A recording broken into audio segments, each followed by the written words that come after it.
maanta ay taariikhdu ku beegan tahay 21 Sebtembar ayaa maalinta qaramada midoobay ay u asteysay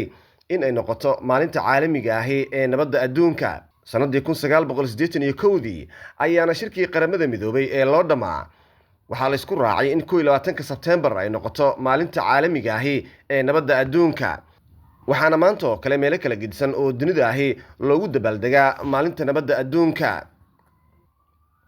magaalada Kismaayo xarunta ku meel gaarka ah ee Jubbaland ayaa maanta waxaa lagu qabtay shir weyn oo loogu dabaaldegayay maalinta nabadda adduunka iyo ahmiyadda ay u leedahay bulshada, kaas oo ay soo qabanqaabisay hay'adda SWSO oo ay hogaaminaysay Xaliima Faarax Godane oo hooyo Soomaaliyeed oo si weyn ugu ololeysa arrimaha nabadeynta iyo sidoo kale xasiloonida bulshada. munaasabadda xuska maalinta nabadda adduunka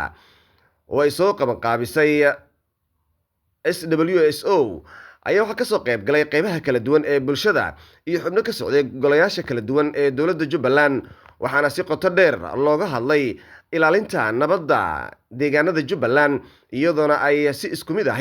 baaq nabadeed loogu soo saaray shirkaasi ama munaasabadaasi beelaha walaalaha ah ee ku dagaalamaya degmada Luuq ee gobolka Gado.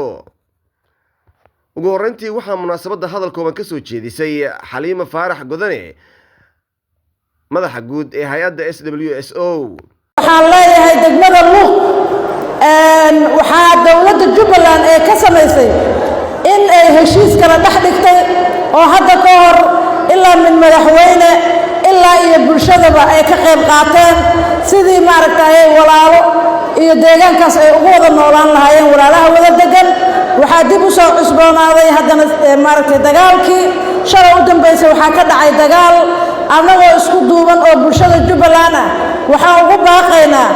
inay dagaalkaas la joojiyo, lagu bedelo wada hadal, la soo qaato agreementigii la galay ee ahaa wada heshiisiinta ee dowladda u dhigtay Jubbaland inay ka qayb qaataan xabaddana joojiyaan. dhiig maaragtay daata maanta on 2025 marayno wax micnuhu keenayo ma jirto. waxaan leenahay reer Luuqow dagaalka joojiya, walaalnimada ku soo noqda, deegaanka xasiliya. shalayba waa wada noolaydeen, maantana waa wada noolaanaysaan. ilaahay baa maaragtay inaad daris noqotaan oo isku deegaan noqotaan ilaahay baa maaragtay makaniyey. maxay lama kala qaadi karo, mana ka dhammaan kartaan deegaanka. marka sidaa darteed waxaan leenahay walaalayaal waa idin baaqaynaa annagoo ka faa'iidaysanayno maxay ahayd xafladan nabadda adduunka. waxaan leenahay reer Luuqow xabadda joojiya, labadiina dhinacba xabadda joojiya, walaalnimada ku soo noqda. waxaan kale oo halkan noogu qoran boorka aad u jeedin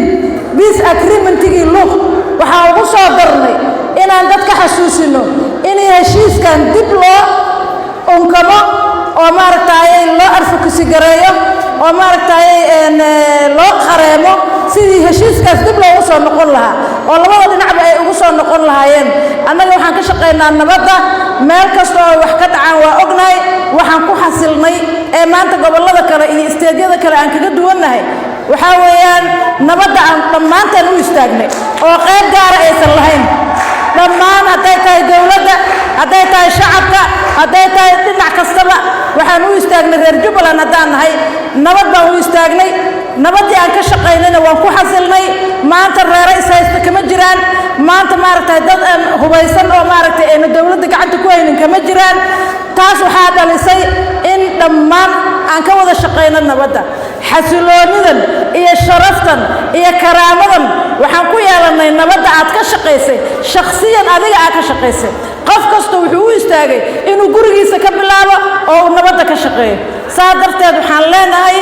nabad baa naas la nuuga leh, nabadda aan u wada istaagno dhammaanteen inagoo isku duubanna. maanta waa inaan ka murugoonnaa dagaalka xun ee ka socda walaalaha Luuq ay isku hayaan. waa inaan ka xumaanaa, waa inaan gacanta ka taagnaa, kulligeenna waa inaan baaq ugu dirnaa si uu dagaalka u istaago. waxa dhammaanaya waa wiilal Soomaaliyeed, waxa dhammaanaya waa maaragtay waa gabdho Soomaaliyeed, waxa barakacaya waa reero. sidaa darteed maadaama aan nahay reer Jubbaland waa meesha keliya ee maanta ay beel isku haysato. ma ka jiro Jubbaland inteeda kale sababta leedahay waa shacabkeeda iyo dowladdeeda oo isku duuban. waxaa sidoo kale goobta hadallo kooban ka soo jeediyay qaar ka mid ah hay-adaha maxalliga ahi ee ka howlgala magaalada Kismaayo iyo sidoo kale qaybaha kala duwan ee bulshada. door u tahay Jubbaland markay la nabad waxa nagu soo dhacayo waa xalin farax badan waa kasbasho ayada ee kasbatay ee halkan ku soo gaartay ee maanta intan oo qalqi isku keentay ee tusaysa caalamka iyo dunida ee ka jirto deegaanada Jubbaland nabad waxaan leeyahay Jubbaland waxaan ku soo gaarnay intan adkaysi iyo wada shaqayn shacabkeeda iyo dowladdeeda isku duuban halkan lagu soo gaaray adkaysigaas waxaan leeyahay halka in laga sii wado cid maanta ka jirto Kismaayo markii la dhaho isbariyaac iyo isbahaysi jireyso ma jirto cidii falkaas ku dhaaqadana waxaan jeclaan lahaa tilaabo sharci laga qaado oo aniga taa ugu horeysa ay qabanayso inta waxa uu leeyahay waxa weeye Jubbaland sharci waa ka dhisan sharcigaasna iyo halkan ku soo gaar maanta nabadana ku helno ummadda Soomaaliyeed meel walba ay joogto hambaliyo waxaan idinku hambaliyeynayaa maalinta nabadda adduunka gaar ahaan ummadda reer Jubbaland dhammaan bulshada reer Jubbaland waxaan leeyahay hambaliyo nabadda maanta aan haysano kuma imaanin dheer waxa ku imaaday dadaalkaas oo ka soo bilowdo madax meel ka koraysa la salaax ma lahan madaxweynaha ugu horeeyay Axmed Maxamed Islaam iyo dhammaan laamaha amniga iyo ciidanka Jubbaland iyo dhammaan bulshada reer Jubbaland ay iska kaashadeen in maanta aan gaarno heerkan aan isugu imaano tiri intaan la eego bulsho ah kol ay isugu imaado ayagoo maanta wax dhibaato ah iyo wax arqalad aan ka fakareynin inay soo gaarto taasna ay ka mid tahay waxyaabaha reer Jubbaland aad loogu amaano inay tahay inaan ka mid nahay maamul goboleedyada ugu amniga badan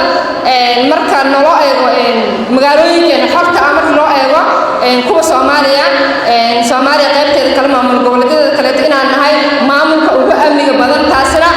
waxay ku imaaday dadaal dhan walba waxaan leeyahay ummadda reer Jubbaland aan ilaashano nabadeena iyo xasiloonideena sida maanta aan heerkan ku soo gaarnay aan ilaashano aan isku duubnaano mar walba nabadeena aan ka shaqeyno waxaan leeyahay anagana aan u duubano sidii aan uga shaqeynayno nabadan aan hadda haysanan aan ilaashano intaas kadib waxaan codsanayaa maadaama aan ku hadlayo afka kaaf oo sida hore soo sheegayna ka kooban 140 qof oo rag iyo dumar isugu jiro markii ay jirto madal weyn waxaa laga maarmaan ah in macnaha la helo guddi kale oo si hoos u sii shaqeynaya in la helo oo isku xiro yani bulshadii iyo dawladda qaybaheeda kala duwan isku xiro baahan nabad anaga aan baahan madaalika tadadi tashanana nabad tashada anaga ku nool ma qiimo nool mar walba in anaga nabad horgalno oo nabad ka shaqeyno jilka ninka si dambeeyna wax fiican hadii anaga sameeyno dadka ninka si dambeeyna may dareebane inina wanaaga dina ka shaqeyna ayakan ini wanaaga ka shaqeeyaan runtii ana aada soo dhaweeye nabadaane anaga roogno oo aanama amadan dhamoyno hadee dadka aanama aan galoyna hilib amal aanama aan samaas laakiin nabadani aan siyoyte ana may siin ka baaqay ano hadalkan dheerayayna SWS mar walba ma hadsante reer Kismaayo idankana may siin dhahoy midna maalka shaqeeyo gacantan isqabano horumarka ka shaqeeyna meel hadii nabad yaalo nolol kooyase runtii aan afka ka hadale may dareemo Jubbaland in qaran ato qabiil ahayno wiyaan afka in ka hadalooyo oo qof walba meeshan taagino ku soo qayb gali hoolkan quruxda badan dadkan quruxda badan oo maanta meeshan ku soo gashan cidii ku soo shaqeeyay iyo cidii ku soo qayb galiba runtii mahadiya wasiir ku-xigeenka wasaaradda dhalinyarada iyo ciyaaraha dowladda Jubbaland Faadumo Xasan oo gabagabadii goobta ka hadashay ayaa dhankeeda ku biirisay baaqa ku aadan nabadeynta beelaha ku dagaalamaya gobolka Gado gaar ahaan degmada Luuq ee gobolkaasi Gado dawladdu tiirdaxaadkeeda ama taargetkeeda waa dadkeeda oo nabad ku wada nool Luuq dadaalka dawladdu ay gelisay maaha wax la soo koobi kara aad baan looga xunahay inay mar kale wax ka dhacaan dhibaatada colaadda sokeeye ama dadka ahlinka ay leedahayna waxaa tusaale ugu filan in degmada Luuq aynan qayb ka ahayn xataa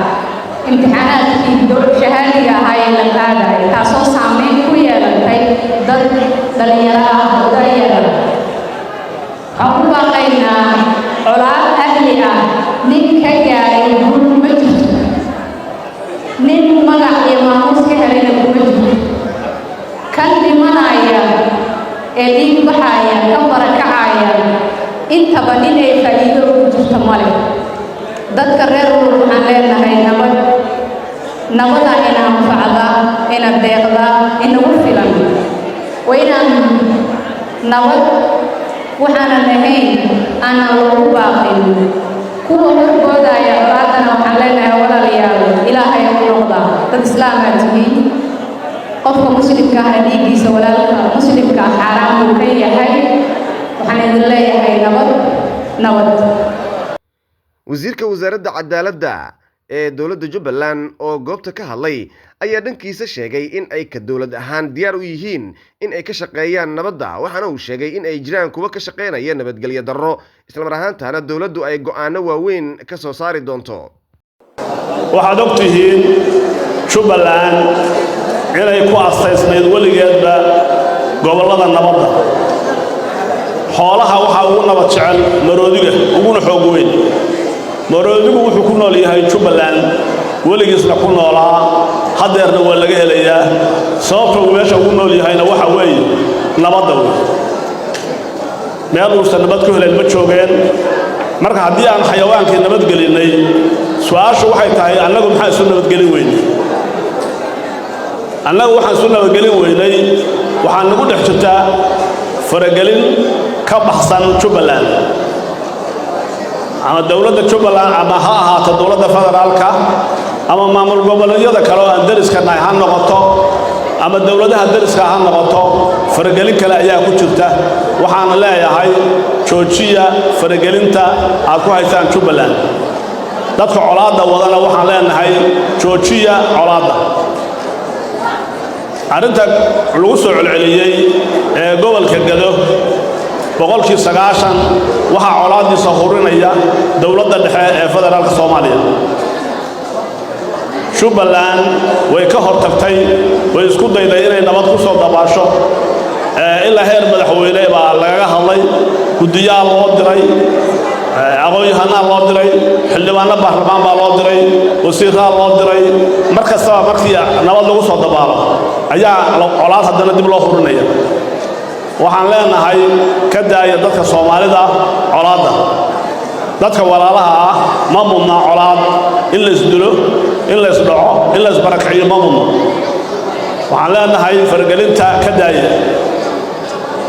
Jubbaland waxaan ugu baaqayaa inaad gacmaha isqabsataan walaalaha ahaataan nabad baa naas nuuga leh waad garanaysaan maamul goboleedyada Soomaaliya iyo caasimadda ma jirto meel 6 saac oo habeenimo qofku iska soconayo oo iska soo adeeganayo oo uu nabad ku marayo oo aan ahayn Jubbaland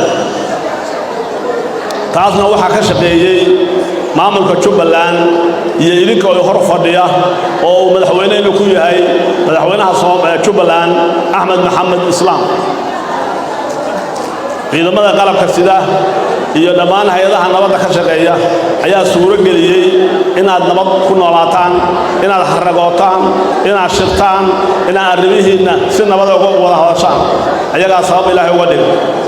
waxaan kula dardaarmayaa inaad nabadda adkaysaan inta yar oo meelaha yar oo colaadu ka jirtana insha Allah waan soo afjaraynaa nabad baan ku soo dabaalaynaa marka aad baad u mahadsantihiin gabagabadii waxaa goobta ka hadlay gudoomiye ku-xigeenka koowaad ee baarlamaanka dowladda Jubbaland waxaana dhankiisa uu tilmaamay in loo baahan yahay in bulshada ay nabadda ka shaqeyso uga jeediyo reer Luuq oo runtii waxa weeyaan aad uga xunnahay in waxa weey maanta ay dhalinyaro ku dhimanayso ama dagaal uga bilowdo runtii aad baan uga xunnahay hadda ka hor waxa weey madaxweynuhu gogol nabadeed buu furay waa shir guddoomiyey gogoshaasi waxa weeyaan alxamdulilah gogol qiimo badan bay ahayd haddana welina gogoshaasi way fidsan tahay waxaan leenahay gogosha ha lagu soo noqdo ha la joojiyo xabadda dagaal qabiil waxa uu ku dhammaadaa waxa weeye markii wiil dhinto midna dhaawacmo maalinta dambeetana waxa weeyaan in odayaashu shafkaysa saaran buu ku dhammaadaa wax macnaa uu soo kordhiyo ma jiro dagaal qabiilna macna ma samaynayo waxaan leenahay dagaalka ha la joojiyo gogosha ha lagu soo noqdo nabaddana waxa weeye insha allah bismillaahi kariim laga qayb qaato ha la badbaadiyo dhallinyarada aad xabadda isugu dhiibaysaan insha allah bismillaahi kariim xuska maalinta nabadda ee sanadkan 2025 lagu qabtay magaalada Kismaayo maantay ayaa halku dhig looga dhigay nabadda ka shaqee adduunka nabad ha noqdee waa sida lagu daabacay halku dhigga maalinta nabadda adduunka oo maanta si weyn loogu xusay magaalada Kismaayo SWSO oo deegaanada Jubbaland ka qabata ololaynta sidii nabad loo heli lahaa ayaa sidoo kale sameysay tababaro iyo sidoo kale dhiirigelin loo sameeyay haween badan iyo dhalinyaro ka shaqeeya arrimaha nabadda kuwaas oo dalada kala duwan loogu sameeyay gobolka waxaana ilaa gobolka Gado Jubbada Hoose iyo meelo badan oo Jubbaland ka mid ahay ka shaqeeya ururo dalada dhalinyaro oo SWSO ay bartay sidii ay uga shaqeyn lahaayeen ololaynta nabadda